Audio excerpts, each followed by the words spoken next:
Uncle Willie and the Soup Kitchen by DiSalvo-Ryan. "Talk to me," says Uncle Willie when he picks me up from school. I go down the steps like a house on fire. "Race you to the corner," I yell without stopping. Uncle Willie pretends to wobble on his string bean legs. He makes me laugh so hard that he gets to the corner before I do. While Mom's at work, Uncle Willie's job is to keep an eye on me. This is fine with me, and it's just fine with Uncle Willie. But during the day, while I'm at school, my Uncle Willie has another job. He works at the soup kitchen. "We fed a lot of people today," says Uncle Willie. "Spaghetti and meatballs. Good thing the bakery truck stopped by to give us extra bread." Uncle Willie checks his pocket and sprinkles crumbs onto the sidewalk. I check my pocket too and pull out my paper telescope. "Why do you work there anyway?" I ask, eyeballing Uncle Willie. "It's important," Uncle Willie tells me. "Sometimes people need help." Way up the block, I hear the can man's clankety cart piled high with empty cans he finds in our neighborhood.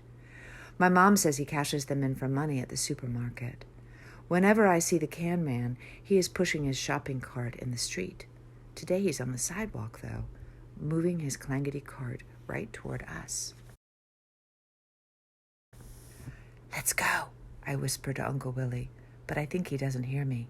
"How's business, Frank?" Uncle Willie hollers. "One more block and I'm done for the day," the can man hollers back.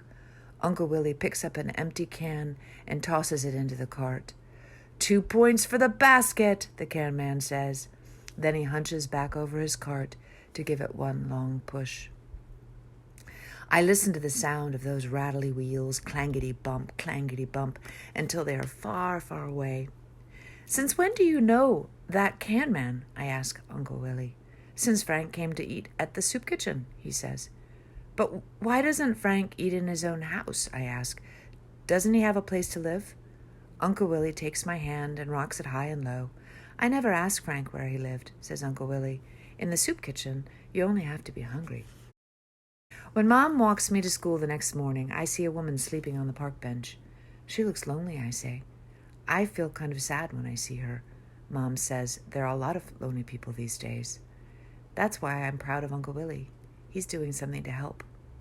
But I wonder what it's like to work inside a soup kitchen. I mean, Uncle Willie goes there almost every single day, and I've never even gone with him once. Mom hands me my milk money, scoots me up the front steps. "Why don't you ask Uncle Willie to take you next Monday?" says Mom. "Remember, you have the day off from school." "All set?" asks Uncle Willie, bright and early Monday morning. "All set," I say. I check my pocket and pull out my telescope. Uncle Willie grabs his cap and stuffs his pocket with bread. Mom kisses me goodbye and tells us both to keep out of trouble. The soup kitchen is not too far from where I live, but it feels like a very long way. We pass my school, we pass the supermarket, the drugstore, the bakery, the laundry, and when we get to Mr. Anthony's meat market, I'm dragging my feet. "Let's stop and see if Mr. Anthony has anything for us today," says Uncle Willie. Mr. Anthony's door has a little bell on top that rings whenever it opens. "Hello already," Uncle Willie hollers. "Hello yourself," Mr. Anthony says. "Have I got something special for you?" When Mr. Anthony comes out from the back, he hands Uncle Willie a lumpy brown bag. He gives me a brown bag, too. "Chicken for the soup," Mr. Anthony tells us. "Food for a feast," says Uncle Willie. The little bell rings again when the door closes, and I wave goodbye through a big front window.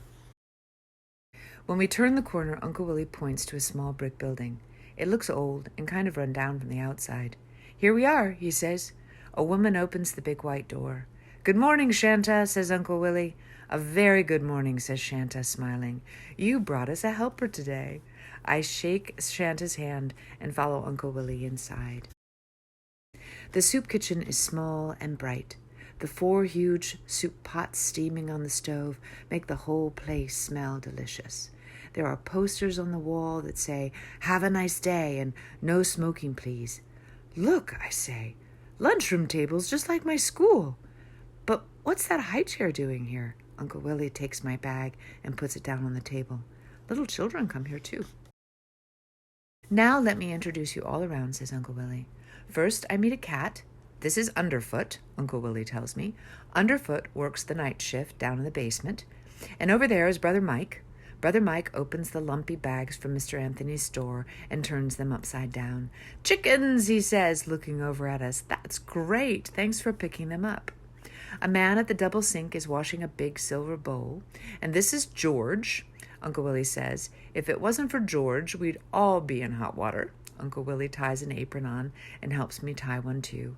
"Now, let's get to work already." I watch Uncle Willie cut the celery short and skinny and split the tomatoes in fours.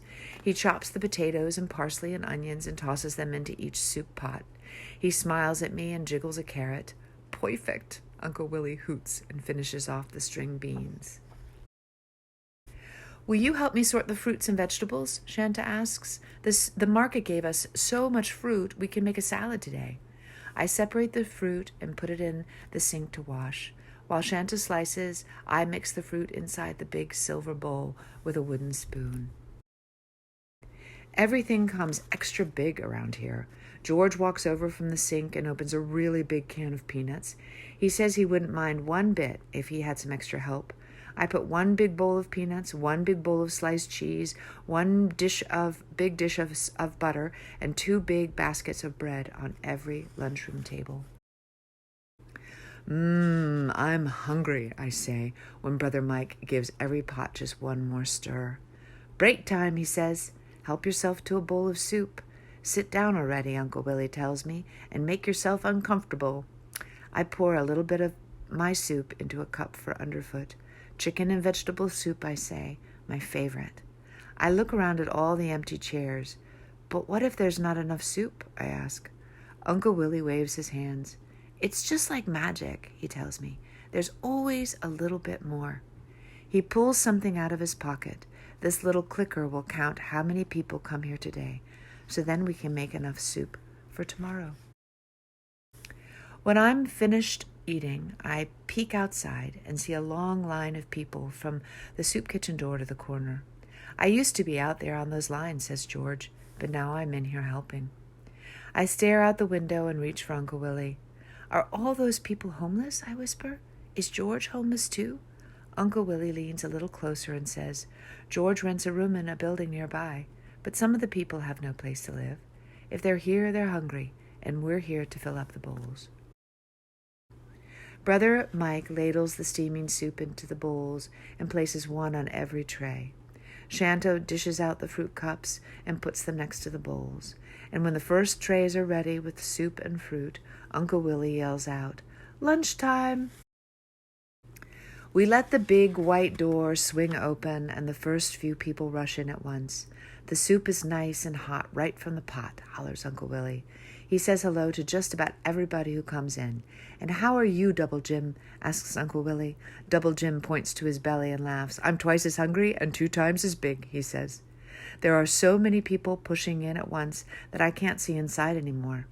Some of the guests try to shake my hand, but I stand stiffly against the door. "He's got a day off from school," announces Uncle Willie, keeping his hand on my shoulder. "So he came by to see where I work." "There's Frank the can man," I whisper.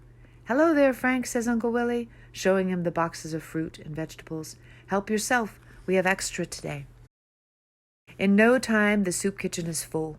Shanta fills up the fruit cups one after the other while Brother Mike fills up the bowls. All of a sudden, it sounds to me as if everyone's talking at once. People go up to the counter and say, "This soup is great. Can I have seconds?" "You gave her more chicken than you gave me." "But I was in line first." "We need more bread on our table, please." "We want more butter on ours, more cheese on ours." I watch the guests go in and out, first hungry, then full, first hungry, then full. "Come on in," calls Uncle Willie. George is walking back and forth. He picks up the dirty dishes from the counter and carries them back to the sink. I can hear the spoons going clink, clink, clink. A woman shuffles by and stuffs her pocket with bananas. She looks a little bit like the woman I saw sleeping on the park bench. I hope so. I hope she comes to eat at the soup kitchen. It's not so lonely here. Before I know it, the line outside the soup kitchen is gone, and so is all the fruit inside Shanta's silver bowl. A few of the guests stay to help us all clean up. I hold the dustpan steady while Double Jim sweeps a pile for me to scoop. When Uncle Willie and I are ready to leave, we shake hands with all the helpers. Brother Mike pushes open the big front door. "Come again any time," he says. "We can always use the extra help." "Thanks again for the soup," I holler to everyone else in the back. Underfoot liked it too. On the way home, Uncle Willie shows me the counter. "We fed 121 people today," he tells me. "That's a lot of citizens." I pull my paper telescope out of my pocket and eyeball Uncle Willie. Uncle Willie looks like one big smile. Laughing, he picks up an empty can and hands it to me. I take the can and head for the trash. I turn, I fake, I jump, I shoot.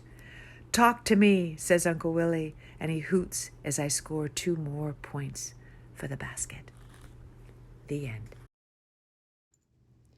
Helping people makes us feel good. Volunteering our time to help others can bring people together and allows us to better understand and have compassion for people's different experiences in life. Thanks for joining me today. You can find other stories read by fellow food bankers on our YouTube page.